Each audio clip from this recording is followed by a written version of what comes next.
بسم اللہ الرحمن الرحیم۔ السلام علیکم۔ حرین وائس میں خوش آمدید۔ ایک عبرتناک کہانی۔ وہ اپنے شوہر کو پیار سے دیکھ رہی تھی۔ وہ اس کو کبھی کبھی افسانوی کردار لگتا تھا جس کا دل دیوتا کی طرح بڑا تھا، جو محبت میں لاسانی تھا۔ آج وہ ماضی کی سوچوں میں محو تھی۔ اسے 5 سال پہلے کے واقعات یاد آئے تو اس کی آنکھوں سے آنسو امڈ آئے۔ وہ کتنی نادان تھی۔ اگر اسے وہ شخص مل جائے تو اسے قتل کر دے، چاہے بعد میں اسے پھانسی ہی کیوں نہ ہو جائے۔ اس کی ملاقات اس لڑکے سے پہلی بار ایک ریسٹورنٹ میں ہوئی، جب وہ اپنی سہیلیوں کے ساتھ کھانا کھا رہی تھی۔ ان کی نظریں آپس میں ملی۔ اس کی شخصیت میں سحر تھا۔ اس لڑکے نے ایک پرچی پر اپنا فون نمبر لکھ کر اپنی ٹیبل پر رکھ دیا۔ اس کی قسمت خراب تھی کہ اس نے اس پرچی کو بعد میں اپنے پرس میں رکھ لیا۔ یہ بہت ہی بچگانہ عمل تھا۔ کئی دن بعد اس نے ہمت کی اور اسے فون ملایا۔ اس کی باتوں میں عجیب مٹھاس تھی جس کی وجہ سے وہ آہستہ آہستہ اس کے قریب آ گئی۔ اس کی فیملی لڑکیوں کی آزادی کی قائل نہیں تھی کہ لڑکیوں کا لڑکوں سے یوں بات کرنے کو معیوب سمجھا جاتا تھا، اس لیے چھپ چھپ کر بات کرتی۔ وہ اس شخص کی طلسماتی شخصیت کے سحر میں گرفتار ہو چکی تھی۔ گھنٹوں فون پر بات کرتی تھی۔ پھر لڑکے نے ملاقات کے لیے اصرار شروع کر دیا۔ پہلے تو اسے منع کرتی رہی، لیکن ایک دن اس نے ملنے کی حامی بھر لی۔ ریسٹورنٹ میں جب دونوں نے آمنے سامنے بیٹھ کر پہلی دفعہ بات کی تو اسے بہت اچھا لگا۔ پھر یہ سلسلہ چلنا شروع ہو گیا کہ ہفتے میں ایک دن ملاقات ضرور ہوتی تھی۔ اس کی آنکھوں سے پھر آنسو امڈ آئے۔ وہ ایک دم خیالات کی دنیا سے واپس آ گئی۔ اس نے اپنے شوہر کو ایک بار پھر پیار کی نظر سے دیکھا۔ اسے اگر اس بات کی پرواہ نہ ہوتی کہ اس کی نیند خراب ہو جائے گی تو ضرور اس کے ہاتھ کو چوم لیتی، جس نے اس کا بہت مشکل وقت میں ہاتھ تھاما تھا۔ آج نیند اس سے کوسوں دور تھی۔ وہ پھر ماضی کی دنیا میں واپس چلی گئی۔ اس لڑکے نے اسے پہلی بار اپنے گھر آنے کی دعوت دی۔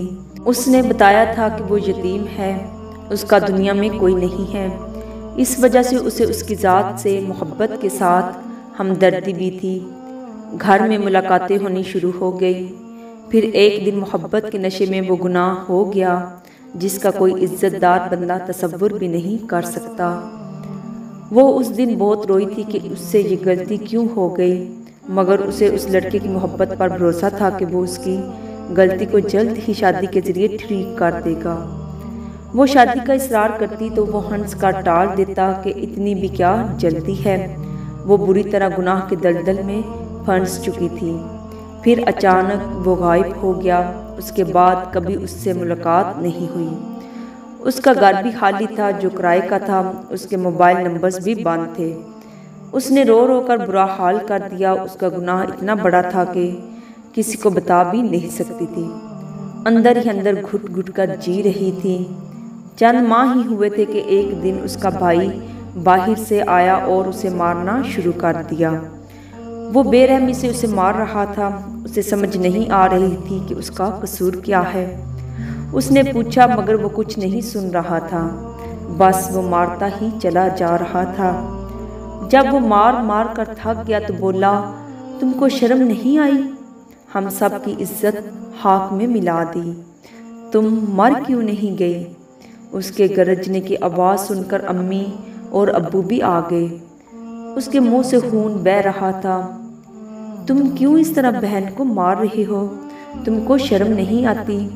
ماں نے اس کا سر اپنے سینے سے لگاتے ہوئے کہا۔ بھائی بولا، شرم اس کو نہیں آئی، کسی کے ساتھ منہ کالا کرتی رہی۔ بھائی کی یہ بات سن کر اس کے پیروں تلے سے زمین نکل گئی کہ بھائی کیا کہہ رہا ہے۔ پھر اسے پتا چلا کہ جس سے وہ محبت کرتی تھی، جس کو اس نے سب کچھ دے دیا، وہ فرعون صرف انسان تھا۔ وہ ایک بھیڑیا تھا جو شکار کرتا تھا۔ اس نے خفیہ کیمروں کے ذریعے گناہ کے مناظر کو محفوظ کر کے چند پیسوں کے لیے انٹرنیٹ پر فروخت کر دیا۔ اس کا پیشہ یہی تھا۔ ایسی ذلت کی زندگی سے اچھی موت ہے۔ اس نے زہر کھا لیا، مگر اللہ کو کچھ اور ہی منظور تھا۔ اس کو بروقت ہسپتال پہنچایا گیا، اس کی جان بچ گئی۔ گھر والے اس کے بعد وہ علاقہ چھوڑ کر نئے علاقے میں شفٹ ہو گئے۔ ایک دن اس کے والد نے بتایا کہ ایک رشتہ ہے، معقول لڑکا ہے، اچھی جاب کرتا ہے، کل لڑکے والے دیکھنے آئیں گے۔ لڑکے والے آئے اور اسے پسند کر گئے، مگر وہ خود دل سے مطمئن نہیں تھی۔ اسے سچ بتانا تھا۔ اس نے کسی طرح لڑکے کا نمبر لیا اور اس سے بات کی۔ اس نے سب کچھ سچ سچ بتا دیا۔ اس نے ساری باتیں سننے کے بعد کھلے دل سے اس کو قبول کیا۔ اس نے زندگی کے کسی موڑ پر بھی اسے اس بات کا تانا نہیں دیا، بلکہ اس نے اس کی سوچ سے بھی زیادہ اس کا احترام کیا اور پیار دیا۔ تم ابھی تک سوئی نہیں ہو، آرام کرو۔ اس کے شوہر کی آنکھ کھل گئی۔